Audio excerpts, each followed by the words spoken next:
Hey guys, this is Dr. Sean over at the Natural BodyWorks, and I want to talk to you about TENS units, the cables they come with, and the pads, and how to take care of them. So a lot of you have been watching my videos on this guy here. This is the little acupuncture pen. This is acupuncture stimulator pen.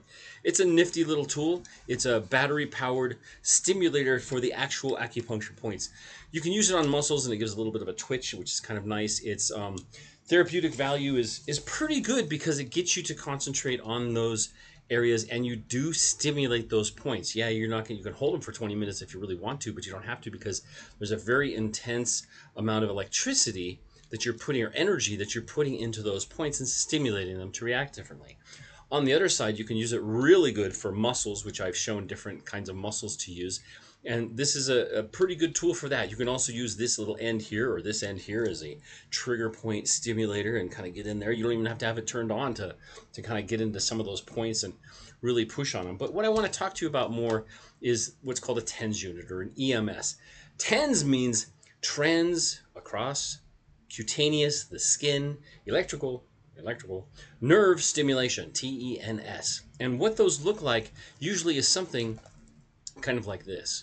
And this is one that has a couple cables on it. It has a different kind of leads, which I'll talk about. There are other kinds too that you can get on like Amazon, where that one comes from. There's this kind here, which is one of the older ones that I have. Has a lot of different, what are these called? A lot of different programs that you can use for different parts of the body. Here's another one. These are in comparison to each other. Look at the difference in number of buttons and things, as opposed to like this guy here. Now I have therapeutic ones too here at my office, and that would include this one here and this one here. And I also have a big giant one, which I call Big Bertha, but it's too big to move. And it plugs into the wall, as does like this one. This one plugs directly into the wall. This one's a 9-volt battery, and it's really designed as a needle stimulator for acupuncture. So couple things to know about TENS units. And EMS. EMS is electromuscle stim.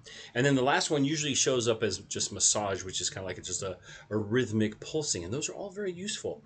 The TENS unit works on what's called the gate theory. So what it does is it sends a lot of information across that nerve, and that nerve becomes basically overwhelmed and kind of shuts off. The brain shuts it off because there's too much information.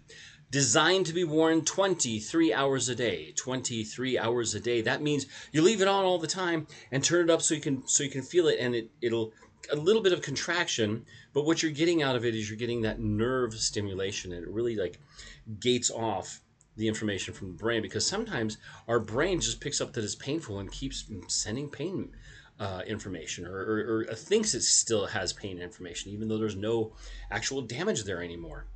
We have central pain receptors and central pain processing up here, and then we actually have the actual pain that occurs here from tissue damage. So your brain will receive that information and react on it, and this is what TENS is trying to change.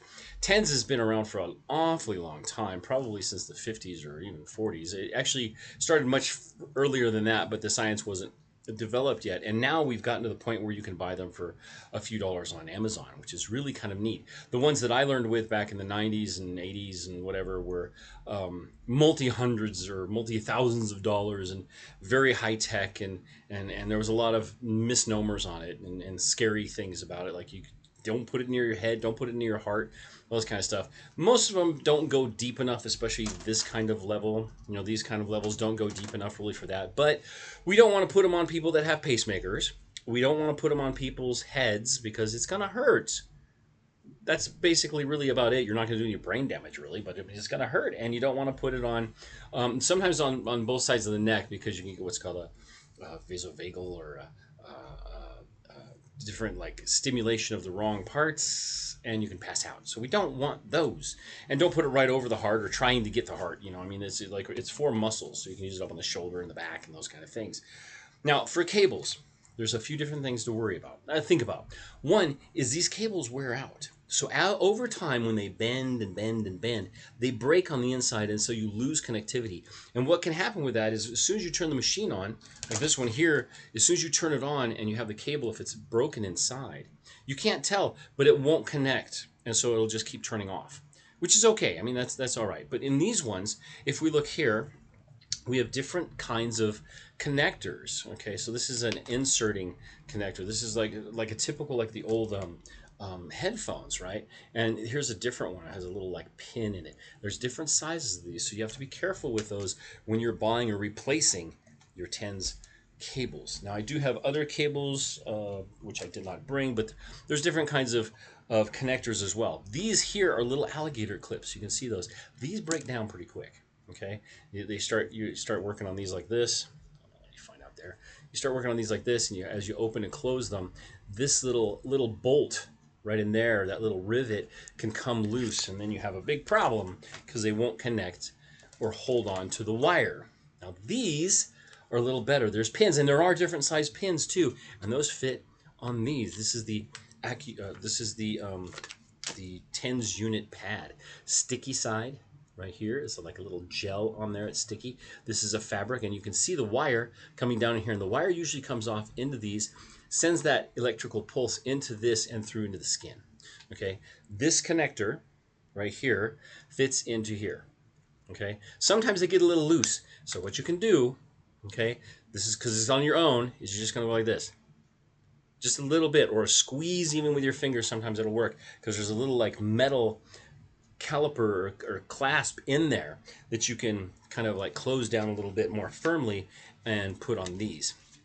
I have done a video before on how to take care of these. You can watch that video. It's a really good one because you want these to last, so you want to keep them in a good quart-sized Ziploc bag. Put 1 drop of oil in it or a couple drops of oil and just leave it in a nice warm place. You want to keep them clean.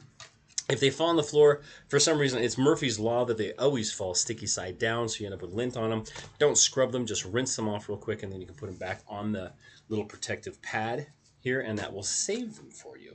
So I'll be going over some more of the, interesting parts of these, and we're going to go over where to put it and how, okay? So I'm going to use this one as mine because it's easier to use, but I will show you on this, this one, which I don't know if you can see very well. This guy, which is a little bit harder to set, but I'll show you the settings on this one. And this one, which is really hard to set, because this one even heats up the needles, so it's a little different connector altogether. We'll go over that one at a later time, but I want to go over these, where is it? This one, mostly. And I'll put links, or I'll try to see if I can get a link to a really good one on Amazon, and then you can just, buy that one yourself. Or any of them. I mean, there's some that have like Bluetooth and you connect them to your phone, which I'm not real hip on that. I don't like the Bluetooth thing, just because there tends to be other interference problems with those. No danger that I know of. I like the cables because it's very tactile. It's something that I know I can have. But if you're using one and you're using it all the time and you're getting a contraction, you may want to have the cable so you remember you have it on. And 2, you might use the one with a Bluetooth, because then you can kind of see it as a it's just technology you carry with you, and it can help you therapeutically. Again, TENS units were designed to be used 23 hours a day. You take them off 1 hour for showering and whatnot, and repair or change batteries or whatever it is, and you keep them on. But generally these are set. This one especially here is set for, I think, 15 or 20 minutes. So that's the max times for these. Sometimes up to an hour. This one, as you can see, even has a little clip on the back, so you can clip it on somewhere and look really ridiculous as you walk around. Now, I often will take this one, right, and I'll hook it up, put everything underneath my shirt, right, and then I just put this in my pocket. It does have a clip on there, but, you walk around with this, who knows what it looks like. It's a little scary for people. And I don't want to bump one of those buttons and really get myself going on those. So I'll explain more about those. Give me some suggestions of what you'd like to see and where we'd like to see it used, and we'll go from there. You guys take care. This is Dr. Sean over at the Natural BodyWorks, right? Don't forget to subscribe. And don't forget to send me information. We're making this more, remember, like my last video I just did, we're making this more interactive. I want to be interactive with you. We'll go over, I'll show you how to use it exactly, like, say, let's do it for elbow. So we'll do it for golfer's elbow, tennis elbow, rotator cuff, neck strains, low back problems, knee problems, hip problems, ankle, foot, plantar fasciitis, all of these kind of cool things, and we can do it for those. So I'll show you how to use these to help yourself so that you don't have to keep going in to get help from someone else. And if you can try and help yourself and it doesn't work, then okay, I tried one easy thing, let's go more and more and more. We don't want to jump straight to surgery and straight to medicine all the time, because that's never a good idea. because the body is a health self-healing mechanism, and you could do this. Anyway, talk to you soon. Take care and goodbye.